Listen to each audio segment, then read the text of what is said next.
Hare Krishna, dear devotees, please accept my humble obeisances all goes to Srila Prabhupada. I welcome everyone to His Holiness Candramauli Swami Maharaj's daily class. Thank you all for joining. Today we are having Her Grace Sridevi Mataji to give us class on the topic of Srimad Bhagavatam, first canto, 13th chapter, verse number 14. Hare Krishna Mataji, please accept my humble obeisances all goes to Srila Prabhupada. All glories to Guru Maharaj. Thank you so much, Mataji, for coming online and giving us class today. You can please take over. I'll share my screen again. Thank you, Srimati. Dear Vaishnavas and Vaishnavis, please accept my most humble obeisances. All glories to Prabhupada, all glories to our wonderful Guru Maharaj. I humbly seek your blessings. I seek your well wishes and your mercies and your prayers, so that I can do justice to this service that has been given to me. And without the merciful blessings of Vaishnava, we cannot do anything. So thank you all so much for coming online and supporting me. I pray that I will be able to satisfy you today. Hare Krishna. So yes, Pancha Kalpatarubhyascha Kripa Sindhubhya Evacha Patita Nam Pavanebhyo Vaishnavebhyo Namo Namaha. I offer my humble obeisances to all of you. Jai Srila Prabhupada, Jai Guru Maharaj. So as Srimati Mataji says, we are continuing our reading of Canto 1, Chapter 13, and we are on verse 14. Now remember, this chapter is entitled Dhritarashtra Leaves Home. So right now, we are looking at Vidur. Vidur has just come back from his pilgrimage, and he is being honored with great hospitality by Yudhishthir Maharaj.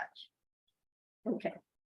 Om Namo Bhagavate Vasudevaya. Om Namo Bhagavate Vasudevaya. Om Namo Bhagavate Vasudevaya. Narayanam Namaskritya Naram Chaiva Narottamam Devim Saraswatim Vyasam Tato Jaya Mudirayet. Nashta Prayeshva Bhadreshu Nityam Bhagavata Sevaya. Bhagavati Uttama Shloke Bhaktir Bhavati Naishtiki. So the verse goes like this. Kanchit kalam athavatsit satkrito devavat sukham bhratur jeshtasya shreyaskrit sarvesham sukham avahan. Translation and purport by His Divine Grace A.C. Bhaktivedanta Swami Prabhupada, Srila Prabhupada ki Jai. Thus Mahatma Vidur, being treated just like a godly person by his kinsmen, remained there for a certain period just to rectify the mentality of his eldest brother and in this way bring happiness to all the others. Purport. Saintly persons like Vidur must be treated as well as a denizen from heaven. In those days, denizens of heavenly planets used to visit homes like that of Maharaj Yudhishthir, and sometimes persons like Arjun and others used to visit higher planets. Narad is a spaceman who can travel unrestrictedly, not only within the material universes, but also in the spiritual universes. Even Narad used to visit the palace of Maharaj Yudhishthir, and what to speak of other celestial demigods. It is only the spiritual culture of the people concerned that makes interplanetary travel possible, even in the present body. Maharaj Yudhishthir therefore received Vidur in the manner of reception offered to the demigods.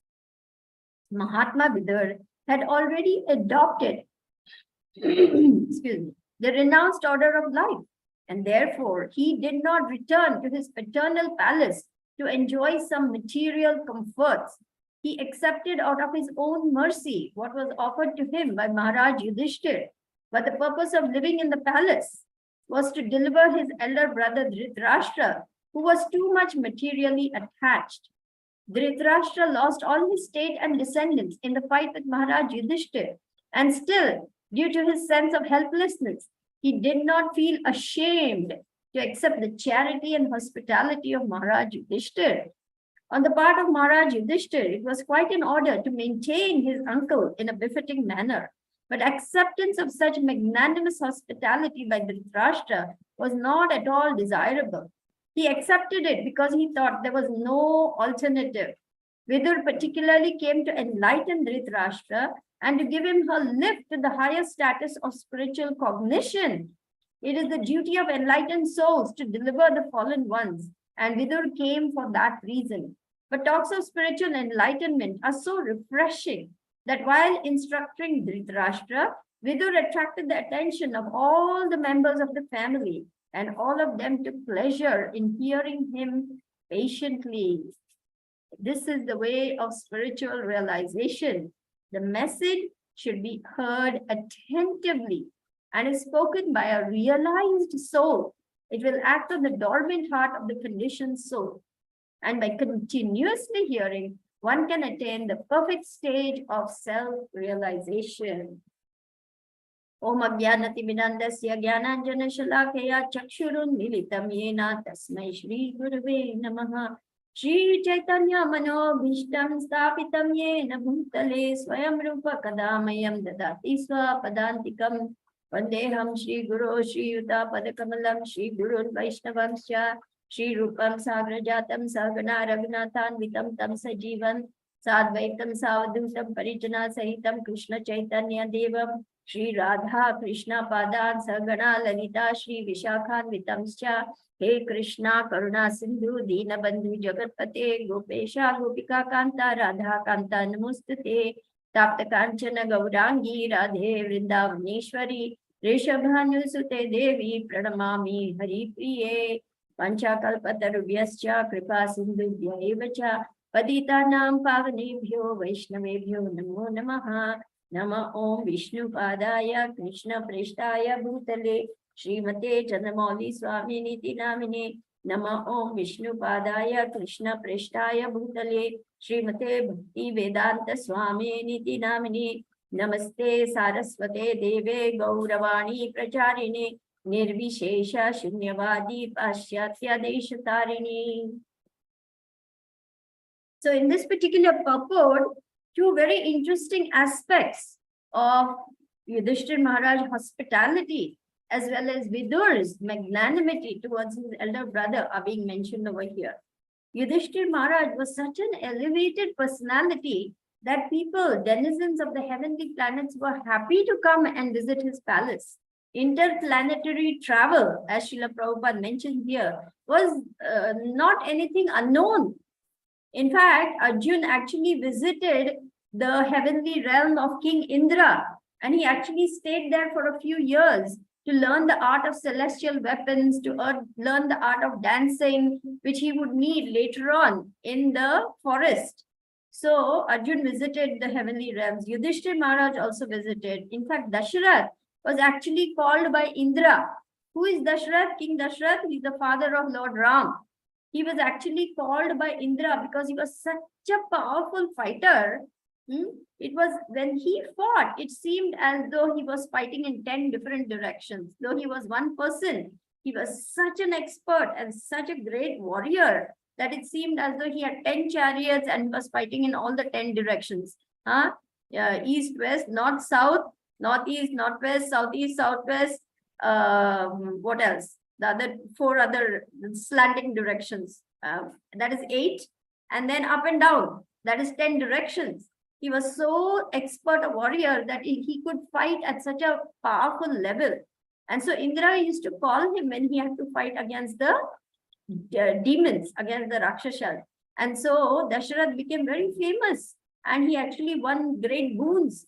The demigods were so happy to bestow upon him so many blessings and boons. So Dasharath also had visited the heavenly realms.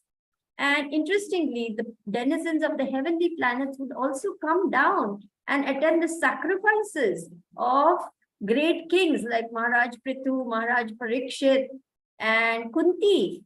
She was the daughter of King Kunti Bhoj.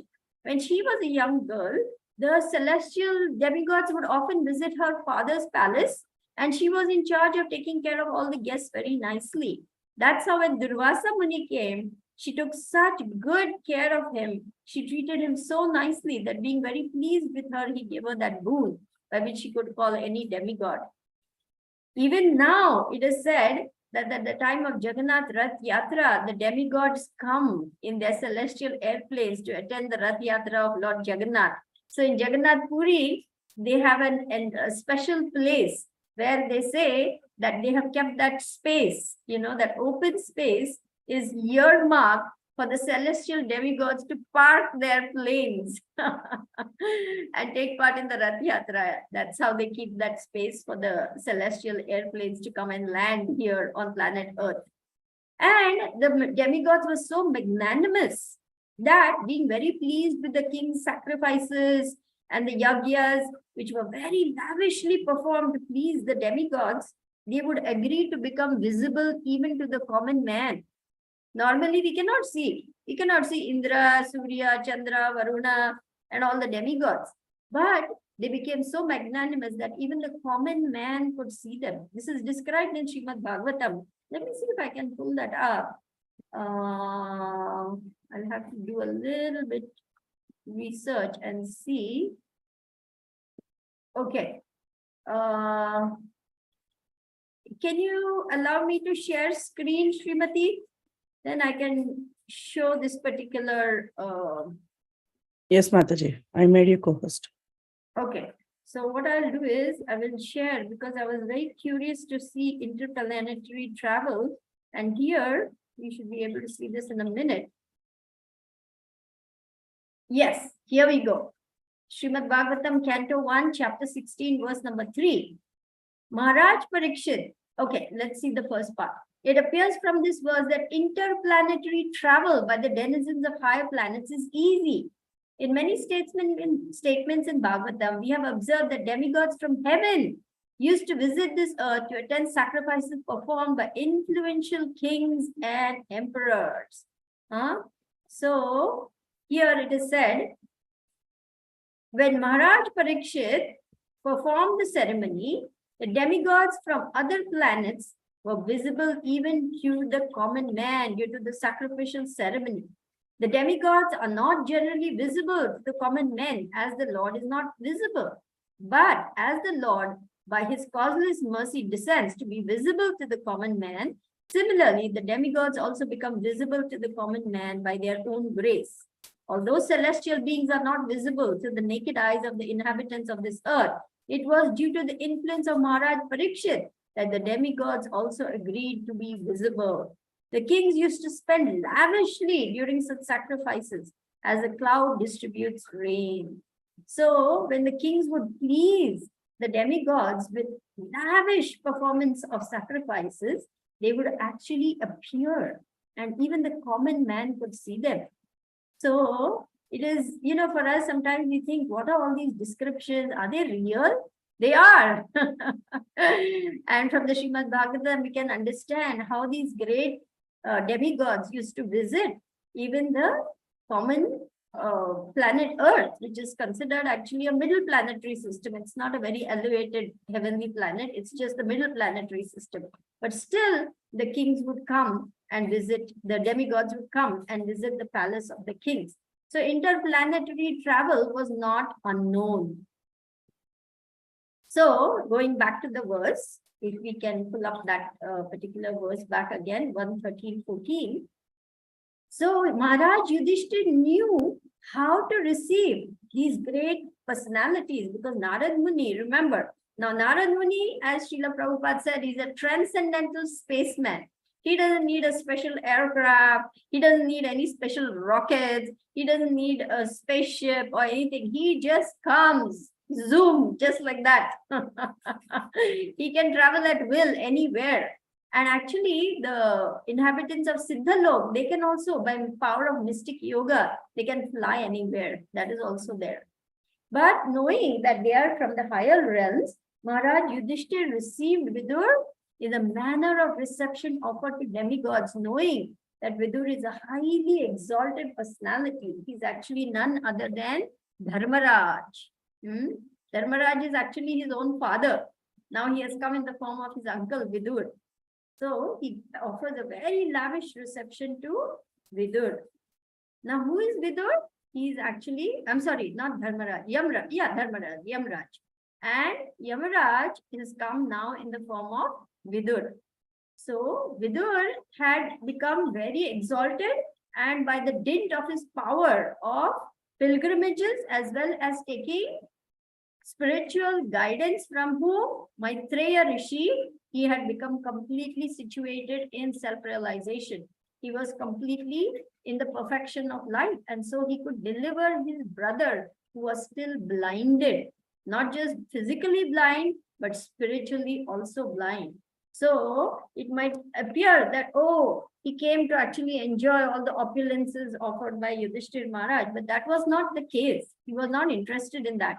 He had come to deliver his brother, whom he knew was staying in the palace of Yudhishthir Maharaj, and we shall see how further down the line, we'll see in subsequent verses how he actually chastises his brother.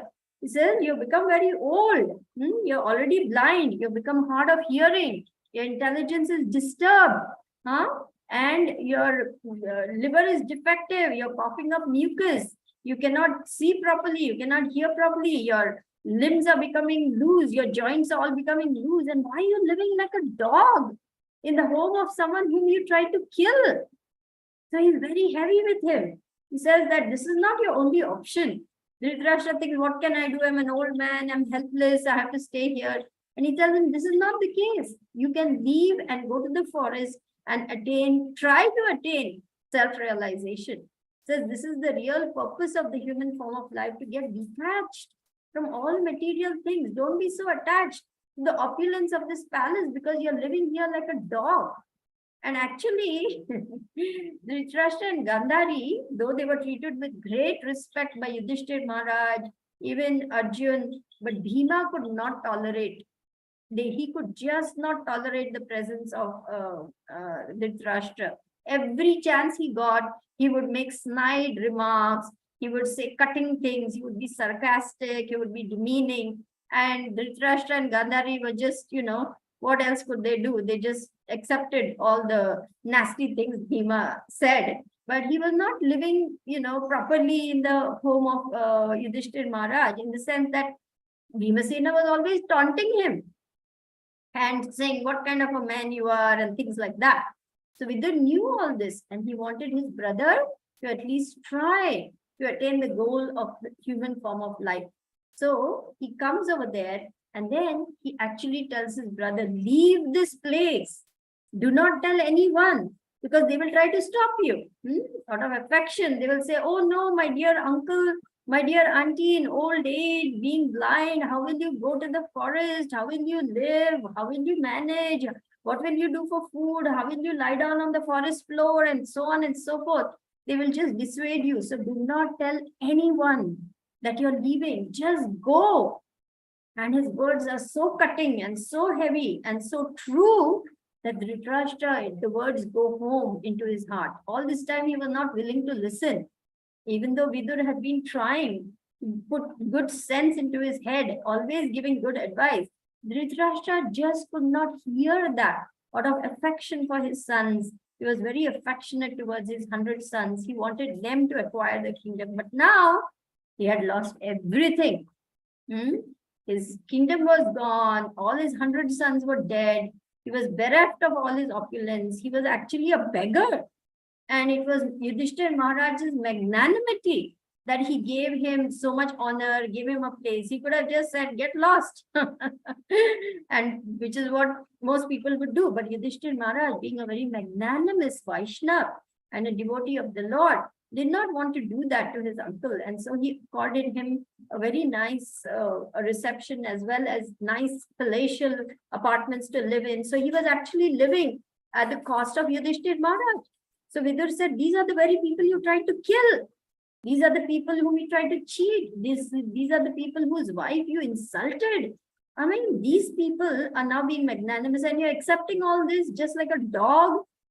So like this, Vidur talks very, very heavily with his brother Dhritarashtra and awakens him to the real purpose of the human form of life.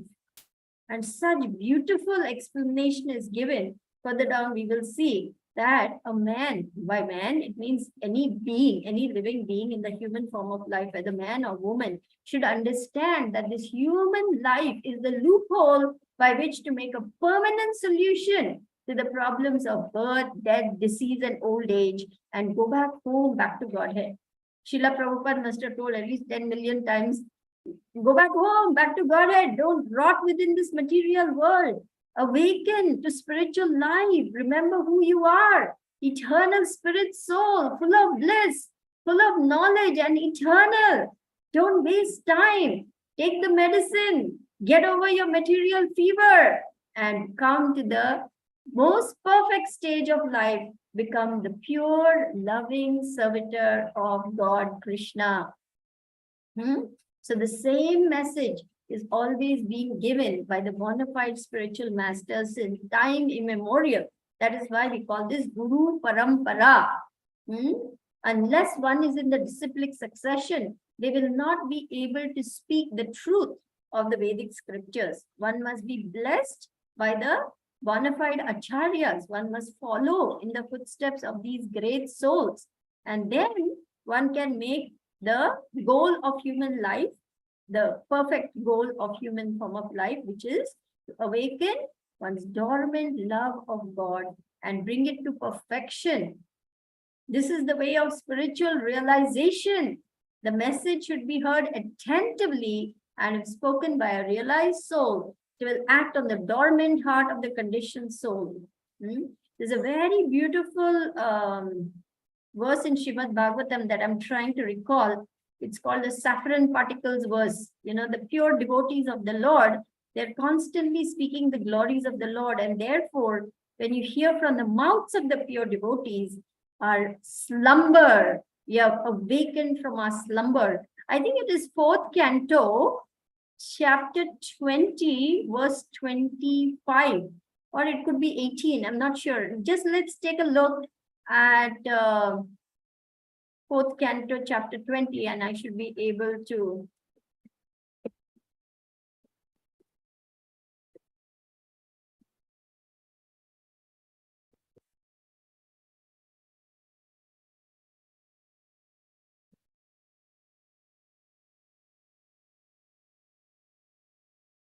Do you want me to go down, Mataji? Let me just see which one I'm trying to. 4th canto. Yeah, it is this particular verse. My dear Lord, you are glorified by the selected verses uttered by great personalities. Which one, Such Mataji? glorification of your lotus feet is just like saffron particles. I don't remember. When the transcendental vibration from the mouths of great devotees carries the aroma of the saffron dust of your lotus feet, the forgetful living entity gradually remembers his eternal relationship with you. Can you share your screen? Sorry. Huh? Can you share your screen? Okay. Yeah, I'm sorry. It's Canto 4, Chapter 20, Text 25. Text 25. Yeah, that's the verse. Sa uttama shloka mahan mukhachito. That's the one. Yeah.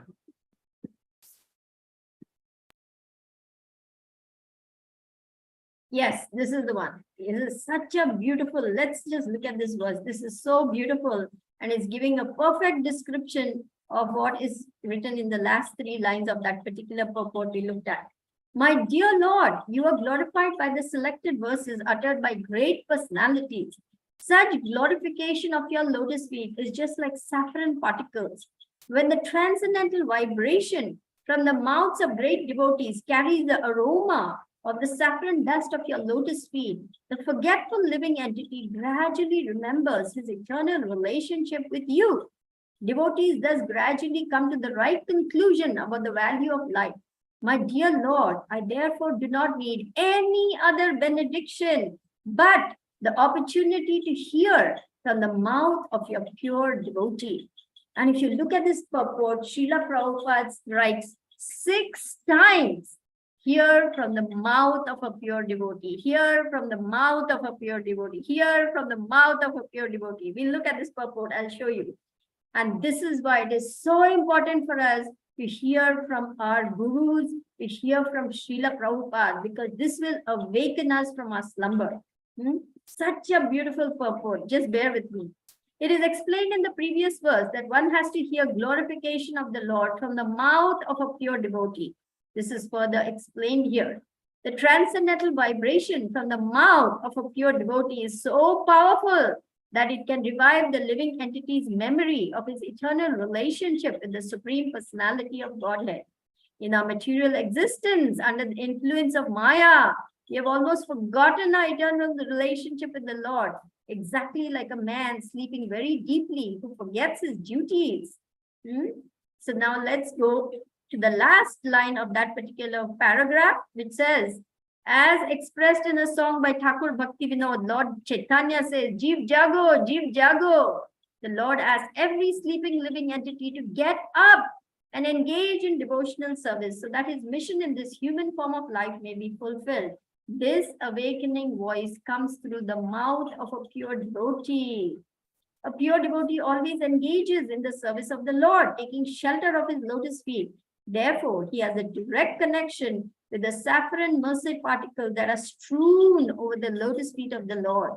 Although when a pure devotee speaks, the articulation of his voice may resemble the sound of this material sky.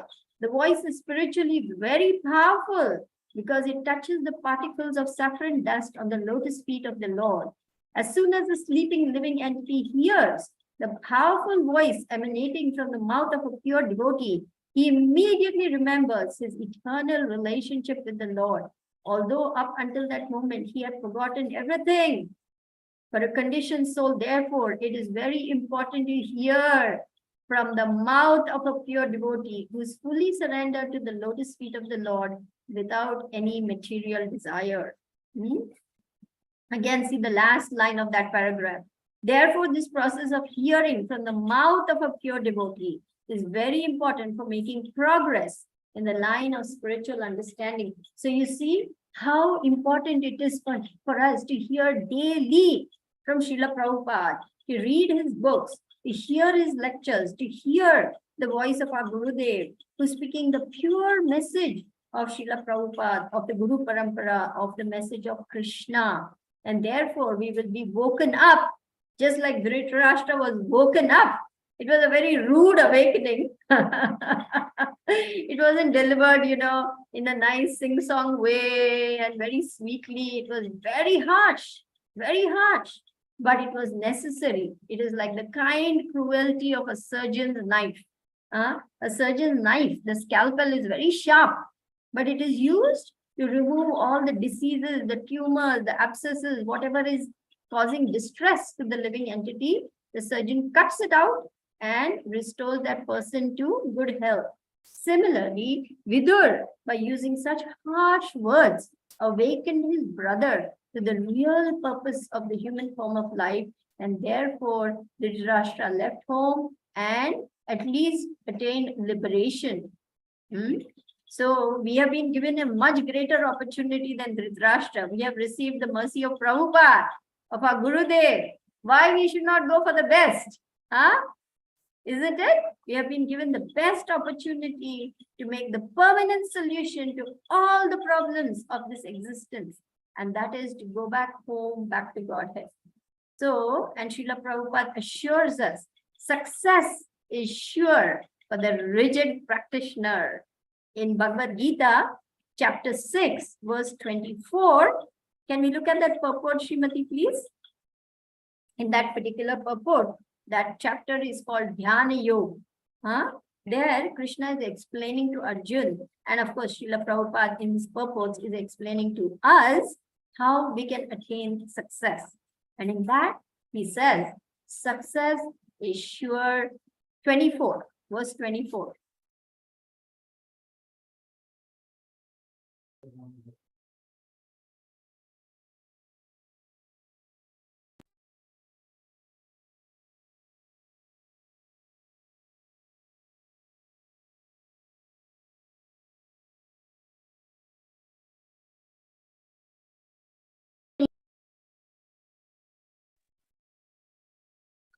Hare Krishna Mataji.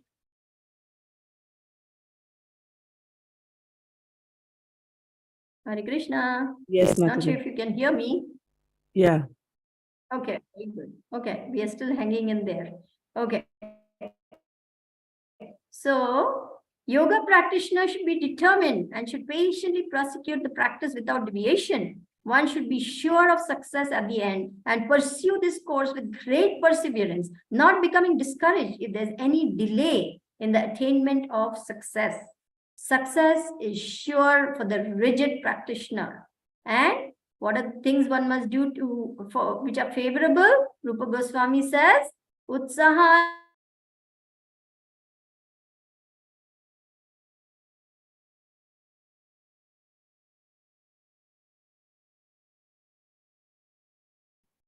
I think Mataji got disconnected.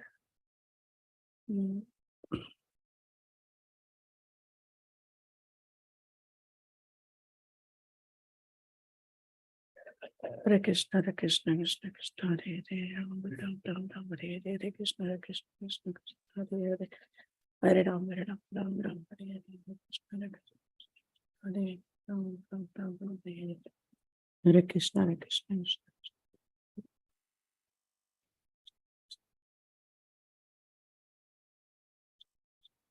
Krishna Krishna, Hare Hare, Ram Ram, Hare Ram, Ram Ram.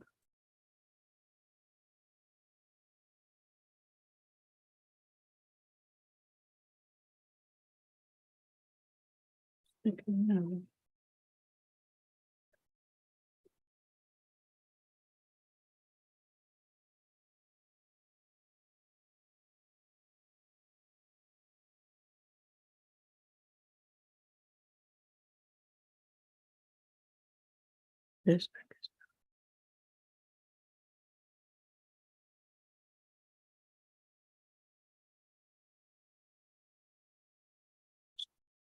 Krishna Krishna, Hare Hare.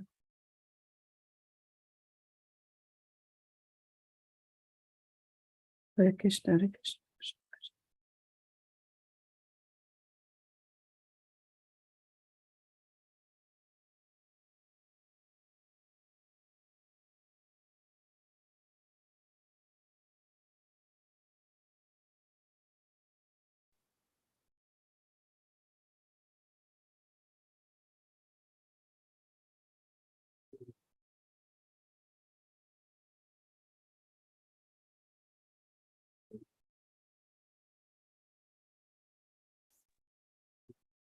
I think her power was down.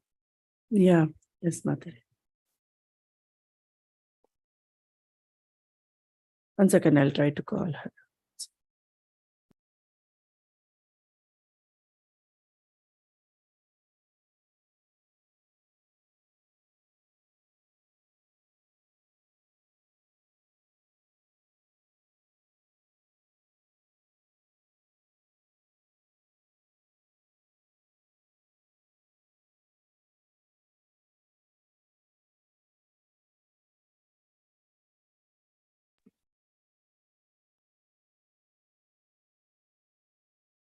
Hare Krishna Mataji.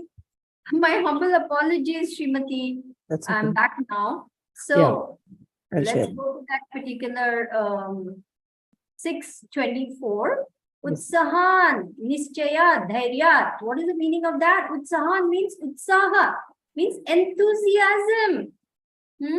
We should be very enthusiastic about spiritual life. In fact, this is the only thing we should be enthusiastic about because everything else is going to come to a crashing halt one of these days, sooner or later.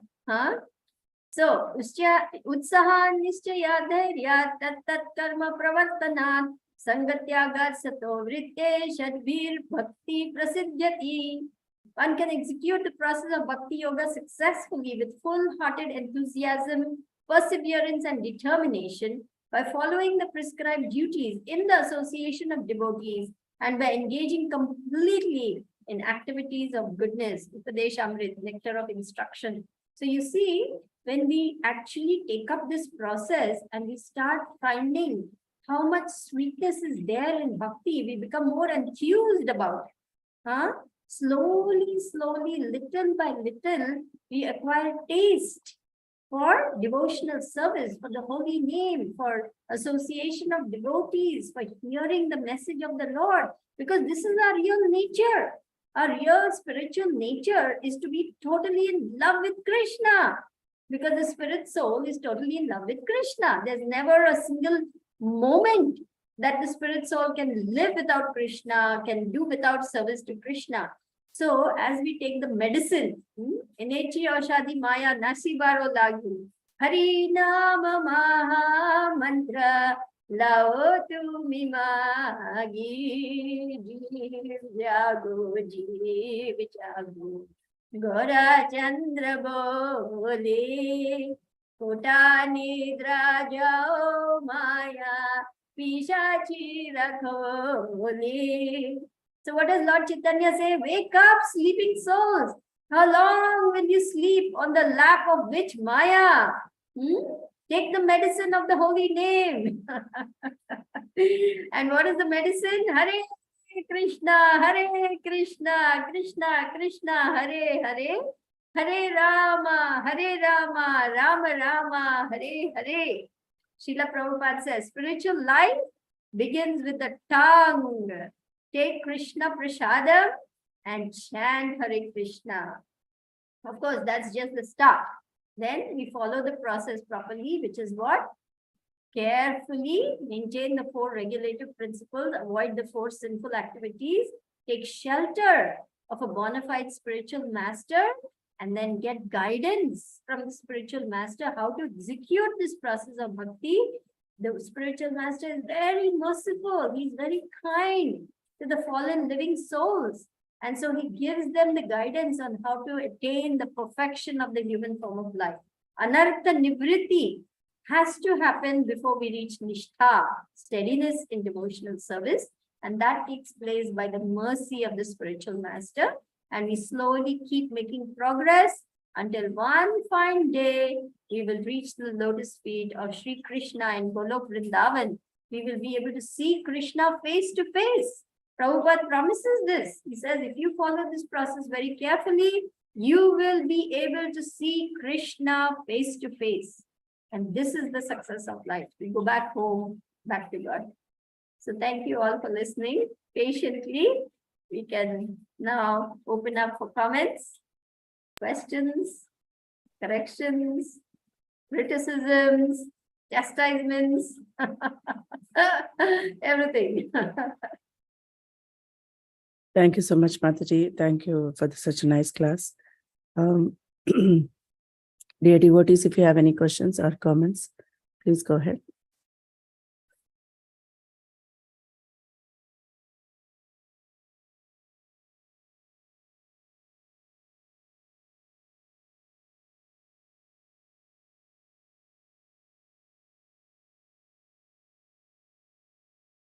Mataji,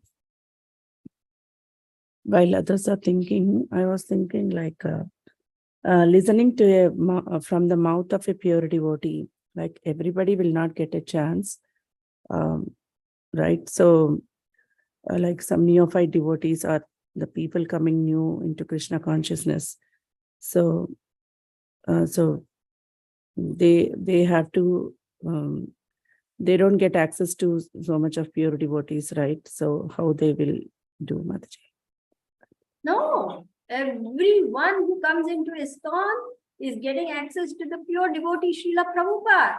We are not pure. We may not be so exalted or elevated or so knowledgeable, but we are simply speaking the words that Srila Prabhupada has written, has given us.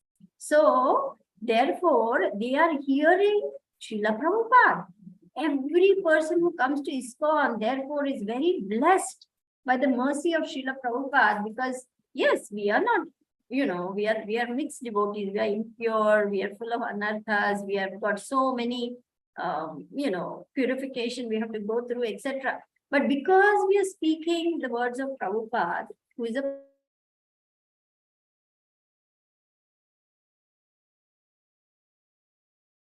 Mataji.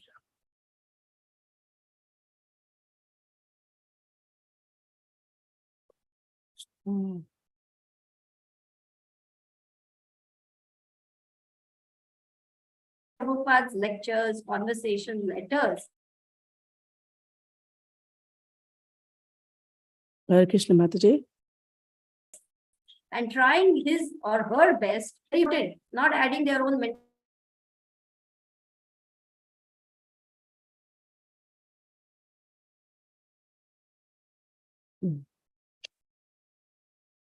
Hare Krishna Mataji. So as long as they're hearing and they're speaking directly from the words of the pure devotee, every person who comes into ISKCON is getting the mercy of Prabhupada, without a doubt. Every person for the next 10,000 years. Because Srila Prabhupada said, my books are the law books for mankind for the next 10,000 years. And my disciples should know my books just as the lawyers know their law books.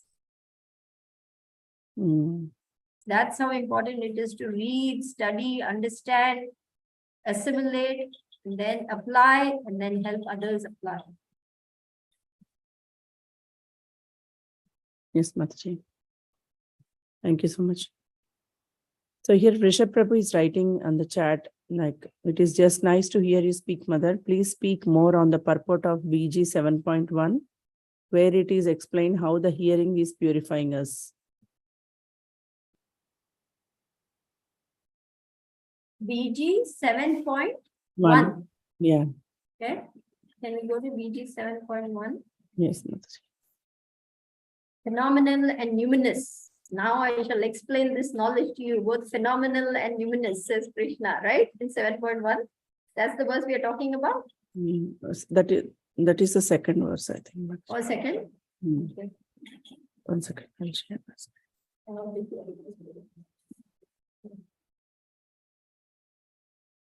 Now here, O son of Pritha, Shri Bhagavan Vacha Maya Sakta Manapatha Yogam Yunjan Madashrayah Asamshayam Samagram Mam Yatha Nyas Yasi Tachrinu. Translation. The Supreme Personality of Godhead said, now hear, O son of Pritha, how by practicing yoga in full consciousness of me, with mind attached to me, you can know me in full, free from doubt. So, first 6 chapters of Bhagavad Gita, living entity has been described, end of 6 factors, steady concentration, that was the Dhyan Yoga chapter. In complete Krishna consciousness, one knows that Krishna is ultimate knowledge beyond any doubts. Different types of yoga are only stepping stones on the path of Krishna consciousness. One who takes directly to Krishna consciousness automatically knows about Brahma Jyoti and Paramatma. By practice of Krishna consciousness yoga, one can know everything in full, namely the absolute truth, the living entities, material nature, their manifestations with paraphernalia. Concentration of mind upon Krishna is made possible by prescribed devotional service in 9 different forms, of which Ravanam is the first and most important. Therefore, Krishna says to Arjuna, Chach Shrinu, hear from me.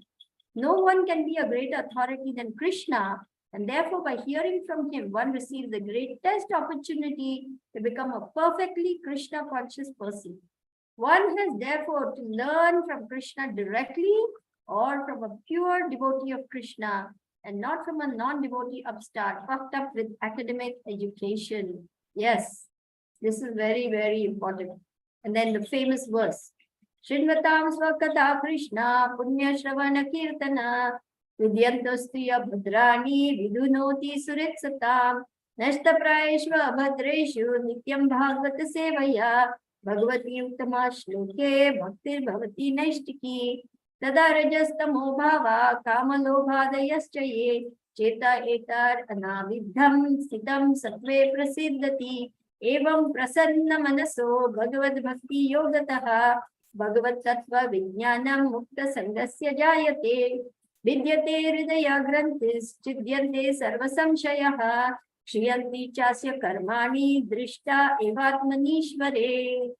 So, yes, all these things are very important. But one thing we must understand, Krishna consciousness is a process. It's not going to happen overnight. There is no quick fix. There's no fast forward button. It is by steady application, day after day after day, of steadily chanting our 16 rounds every day without fail, strictly maintaining the regulative principles, following the orders of the spiritual master, that slowly, divine knowledge will become revealed in our hearts by the mercy of the spiritual master. We sing every day, isn't it? It is by his mercy that in Guru Vandanam prayers, we sing this. It is by his mercy that divine knowledge is revealed within our hearts, destroying ignorance, bestowing pure love of Krishna. The Vedic scriptures sing of his character. O spiritual master, O ocean of mercy, O friend of the fallen, O life of all people, O universal teacher, alas, O master, please be merciful unto me. Please give me the shade of your lotus feet. May your glories now be proclaimed throughout the three worlds. So this one quality is essential, unflinching faith in the spiritual master and Krishna. Yasya deve, what is that? Yasya deve parabhaktir, yasya deve. What is that one verse which from Shvetashvarattara Upanishad? Yasya deve parabhaktir, yasya deve tatha guru. Tasya iti hi artha. Patita hi artha.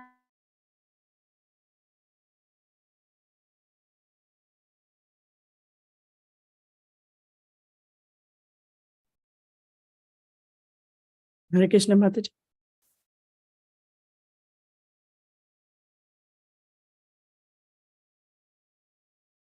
Faith in the spiritual master and Krishna.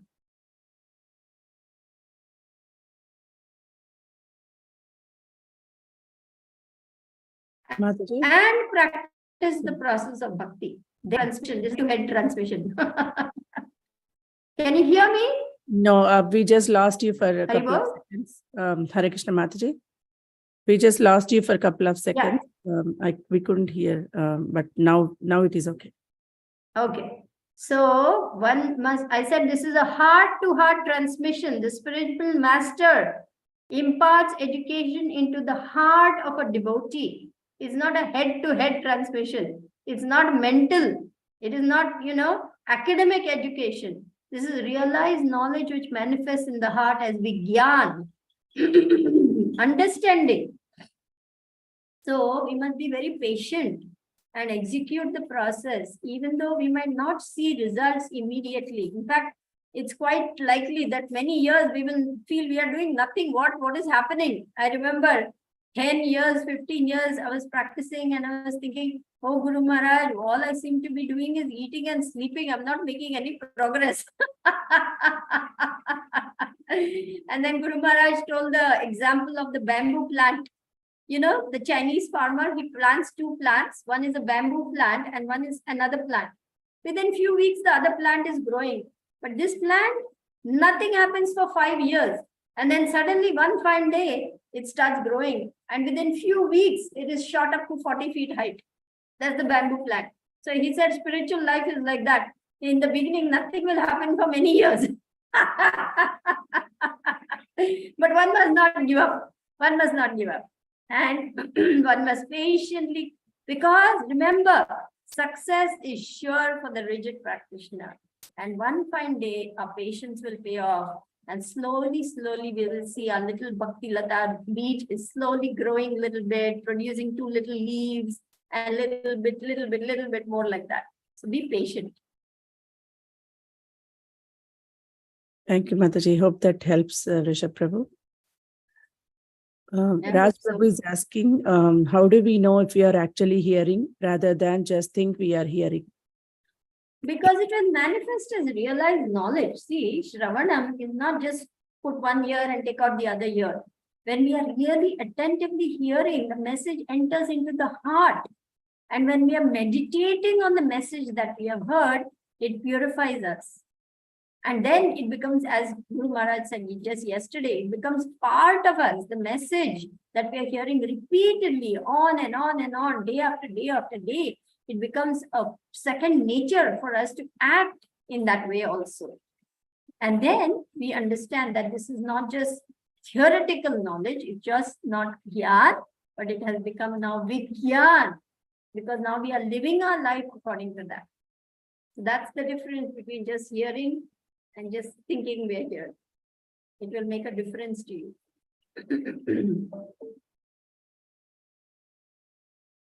That helps. Raj Prabhu. Ambata Mataji has raised her hand. Mataji, please go ahead.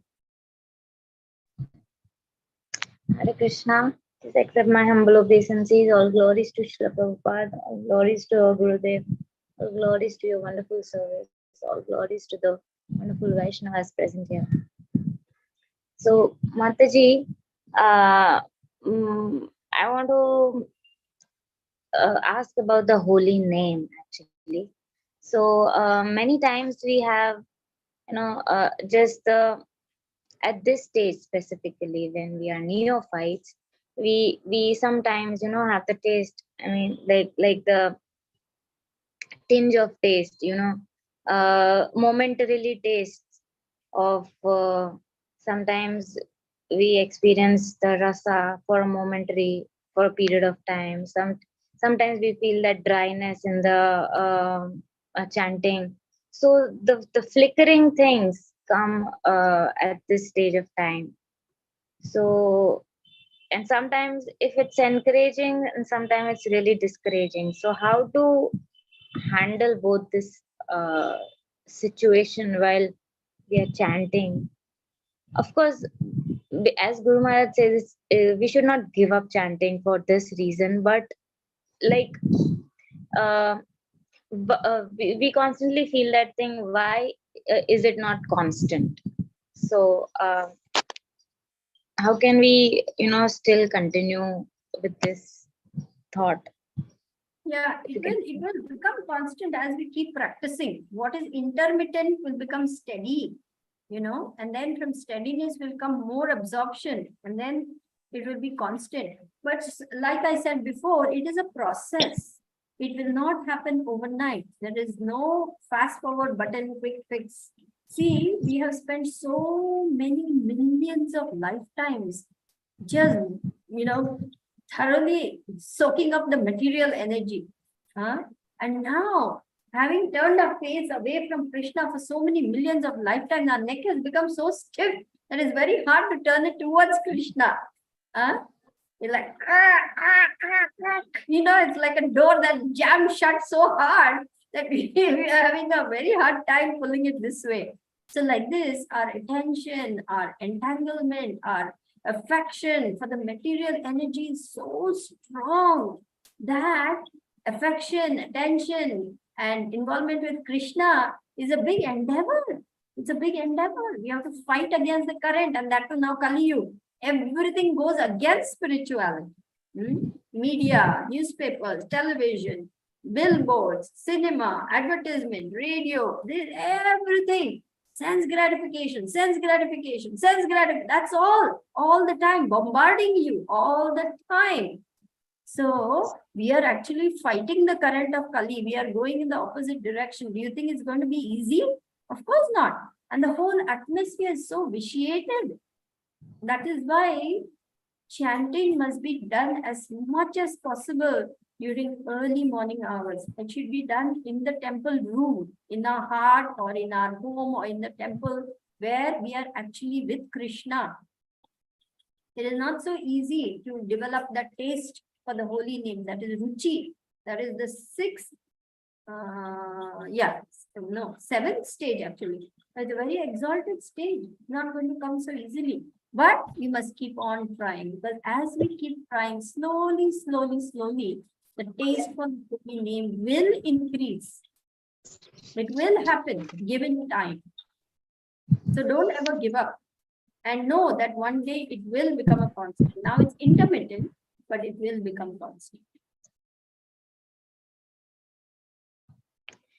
Thank you, Mataji. That really gives hope. Of course, there are hopes. We don't have to. We all know that we don't have to give up. Then sometimes, ups and downs really, flickers our mind. So yeah, and this was what Guru Maharaj addressed in our very latest disciples meeting. It is called what Tarangini, Madhuri Kadambini says, this ups and downs which happen. Oh my gosh, I'm not getting the word.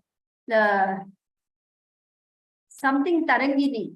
Anyway, I bought the book Madhuri Kadambini for you just today because I wanted you to have that book and describe to you what all Guru Maharaj spoke at our latest disciples meeting in West Virginia. So in that, what is that word? Shrimati, can you help me with it? Lala Tarangini, or what is that word? Where it is actually described that these are the different things we have to overcome in our spiritual practice. This coming and going of days, this ups and downs, this desire to chant very nicely. One day we will feel, oh my gosh, I want to chant, and this has been so good, so great, so wonderful. Oh, I wish I could chant for another 5 hours. And the next day it's like, oh my God, I can't believe I have to do this all over again. So we will have these ups and downs in spiritual life. It will happen. And Bhaktivinoda Thakur describes it in Madhurya Kadambini, Cloud Bank of Nectar. And we have to overcome all these things on the way to pure devotional service. All these are going to come. These are all tests in one way, but we will overcome it by persistence in practice. Thank you very much. Looking forward for Madhurya Kadam. Thank you. Hare Krishna. It will be a refresher for me also to remember. See, I've already forgotten. This is how the brain is, Kali Yuga brain. We can hardly hold two thoughts together. It's so difficult to even remember. But it was very nice. Guru Maharaj and Buddha Bhavana Prabhu and Siddhi Shakti Mataji, they did a complete overview of Madhurya Kadambini. It was really nice. So one thing, Mataji, I would just like to share. For me, somehow I really like Kundamala Stotra very much. I'm very fond of Kulshekhar Alvar's verses. If at all I can get, before chanting, I really get to feel some rasa, and it is from Kundamala Stotra. They are wonderful actually. And especially when I hear this from, when Gaurang Darshan Das explained this, I have some verses which I've enrolled to his course of Mukundmala Stotra, where he explains. So they are really, I somehow will really encourage other devotees too to hear that and read those. But they are really rasa extracting verses. So very nice they are. Okay, I'll be happy to hear from you about that, more about that when we meet. Yes, please, we will do that. Thank you. The extraction of everything, the holy name is the glorification and the importance of holy name, everything is so done in a rasic way. So I personally like it very much. Thank you. Thank you. Thank you for sharing that. I'll keep it in mind, and when we get together, I would like to hear more. Thank you. Thank you. Thank you. Dear devotees, any questions or comments? Okay, Mataji, thank you so much once again for such a nice class. I guess there are no more questions. We can end the call here. Thank you everyone for participating. Srila Prabhupada ki jai, Guru Maharaj ki jai. Sridevi Mataji ki jai. Hare Krishna. Thank you, Mataji. Hare Krishna. Thank you all so